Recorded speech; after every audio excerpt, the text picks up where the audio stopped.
Think of the last conversation you walked away genuinely misunderstood. Maybe it was a meeting that went sideways. Maybe it was a conversation with a loved one. Maybe you said exactly what you meant. Somehow the other person heard something completely different. Hold that thought for a few minutes because we're going to come back to that position.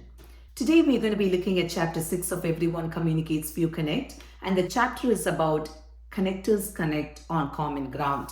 I want to start with a story. It comes from the book. There was a woman in the airport. She's tired. She's between flights. She goes and grabs a bag of cookies and she sits in a lounge with a newspaper. Few minutes later, she hears this rustling sound. She looks, and there's this man seated next to her, helping himself from her bag of cookies. She just couldn't believe it. So she now deliberately reaches for the cookie so that the man would get the hint and takes one. The man doesn't seem to be bothered by it at all. He goes on and grabs another cookie. As they finish the cookie, there was just one left. He breaks it into half, slides half to her, and walks away. She is frustrated. She just couldn't believe someone would be so insensitive and would just help themselves without even asking her. Within a few minutes, her flight is called, and as she heads to the gate, she opens her handbag for her boarding pass. She is surprised to see her cookie in the bag. In the bag. How many times we have seen the world through our lens? We assume we know what's happening. We assume this is the story. But was it really? So how do you find common ground? One of my favorite quotes is by C.S. Lewis. He says, friendship begins when one person looks at the other and says, "What? You too?" It's my favorite quote. If I think about the friendships that I have, there is a clear common ground between those friendships.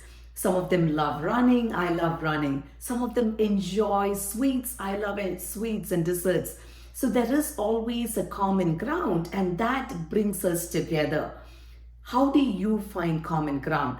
The biggest barrier for not finding a common ground, if you're so self-absorbed, if I'm getting into the conversation thinking, how do I look? Do I look wonderful? I'm constantly looking at the mirror of myself and I'm creating the barrier with the person in front of me. Because every time I'm thinking of me, I'm not looking at the person in front of me. If you're truly interested in finding the common ground, you wouldn't put the mirror in front of you. You're constantly thinking of the person in front of you. The book talks about 4 barriers of finding common ground. Barrier 1, assumption. I already know, what you feel, and what you want. When I think of assumption, I honestly am a queen of assumption. My friends, my family could attest to it. The way I assume is when someone is having a conversation with me, if they are taking a breath, if they are collecting their thoughts, guess what I do? I jump in. I'll be filling their words in order to help them with their sentence. Why am I filling the words? Because I know where the conversation is going, or I assume I know where the conversation is going. So in my excitement, I help them with my words. I don't think I do it because I'm rude. I don't think I've intentionally thought about it. But as I was reading it, I was thinking, how often do I fall into this category? That is assumption. Sometimes we just bucket everyone. Oh, all poor people do this, or the rich people do that. Oh, she's an Indian, so obviously she's doing it. There are several assumptions we make. And what those assumptions does is creates a barrier for connection. Because you assume you already know them, you've already bucketed them and given them a label, and as a result, it's much harder to find common ground because of your assumption. The book says that a good tailor would always take measurements. They won't assume. Barrier 2, arrogance. I don't need to know what you know what you feel, and what you want. The reason that happens often is in a hierarchical situation. You may be in a higher position, so you really don't have an interest in understanding what people who are working for you are thinking about or interested about. And you're assuming if they want me, they can come to me because I am in a higher position. I'm not saying it's only hierarchical, but often that could be a case because you're thinking, I am in this position. If you really want to connect, you come to me.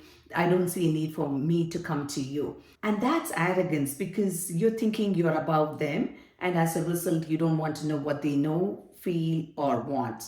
Barrier three, indifference. I don't care to know what you know, feel, and want. Indifference means I haven't thought about you at all. I have no capacity to think about you because you're not important to me in any way. It's a form of arrogance, but arrogance is you come to me and then I will serve you. Indifference is I don't even care whether you come to me or if you don't come to me. When I was thinking of an example, I thought of a manager that I had. It was a skip level meeting. Whenever we met, he would often say, I don't care. As a person on the receiving end, I often wondered, couldn't he just listen and be curious? He is having that meeting with me anyway. It's 30 minutes long. He honors the 30 minutes, but his body language is like, I really don't care. You can tell me whatever you want, but I don't care. Instead of that, if he would have said, tell me more, or is this how it's done in Canada? And just being curious would have made a huge difference for me. Or better yet, could have said, Loveland, I trust what you do. You don't even have to come and explain why and how you do things. I trust you. That would have given me a different feeling instead of saying, I don't care how it's done. And when you hear that, you feel deflated. So something for you to remember that indifference, it could be the manager was overloaded. I'm not saying that could not be the case, but often they are responsible for so many deliverables and he probably compartmentalized and thought these are things that I don't have to worry about. And as a result, he just showed less interest and less care for those things. But when you are having a conversation, it's seen that erodes connection.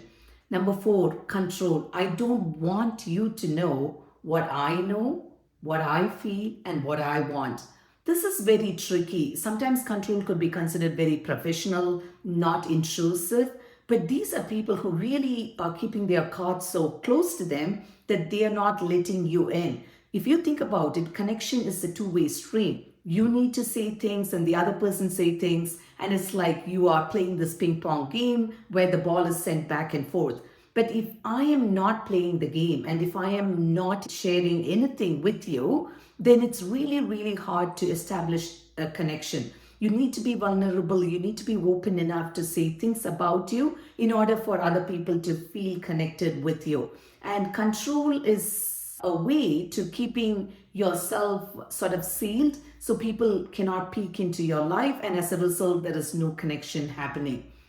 We looked at the four barriers the book talks about. There's another barrier I want to talk to you about. Several years ago, this may be probably 10 years ago, someone recommended a book called People Smart by Tony Alexandra.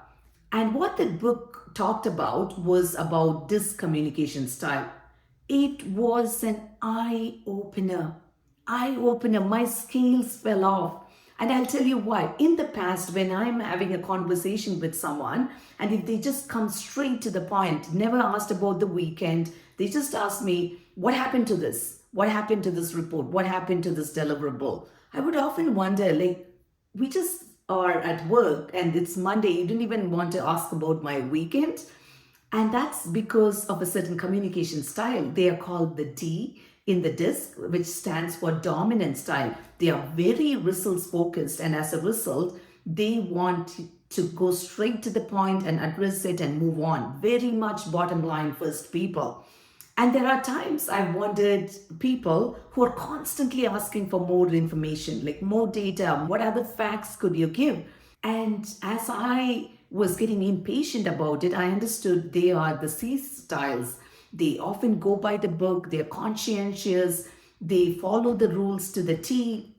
And whenever they make a decision, they need lots and lots of data and facts to decide what the right thing is. So they would never go based on instincts, they go based on facts. And when I read that, I was like, oh, I see so many people at my workplace who do that. They never cut corners. They go by the books. If the book says something, they quote you. But remember rule number 5, and it states that, and they can tell you the rule verbatim. There were times when people are so slow in making decisions. They don't move in a pace that I would have wanted them to move. And these are people who are constantly wanting no conflict. They always want peace.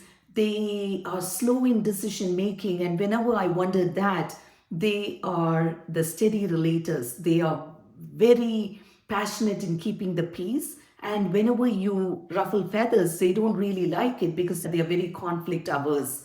And as I read this, it really gave me language for the people I was communicating with.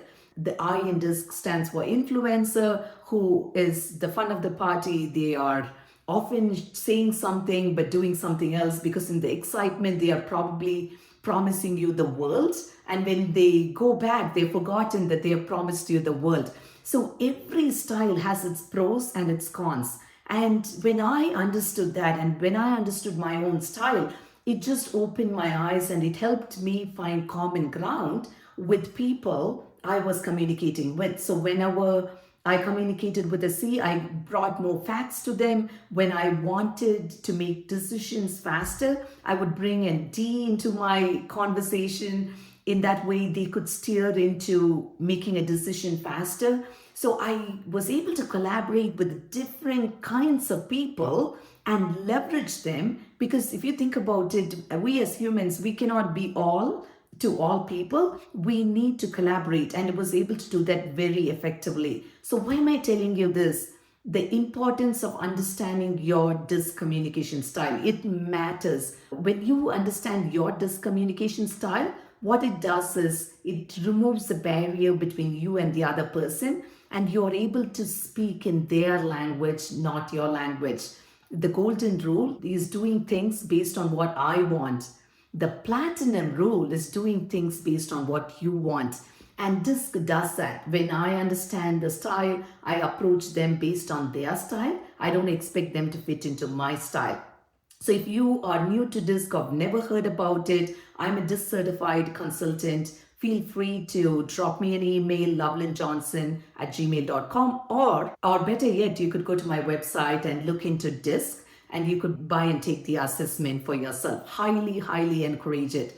So what did we cover today? We covered the 4 barriers of communication: assumption, arrogance, indifference, and control. We all at different times, due to different reasons, we may fall into this, although by nature, you may fall into an assumption bucket or a control bucket, but you know you better. When you are aware of it, you could make conscious decisions to remove this barrier so you could be an effective communicator. Next week, we will be looking at the second half of the same chapter, Connectors Connect on Common Ground, and we will be looking at what mindset shifts we should have in order for us to find the common ground. I hope you found this lesson helpful. I will see you next week.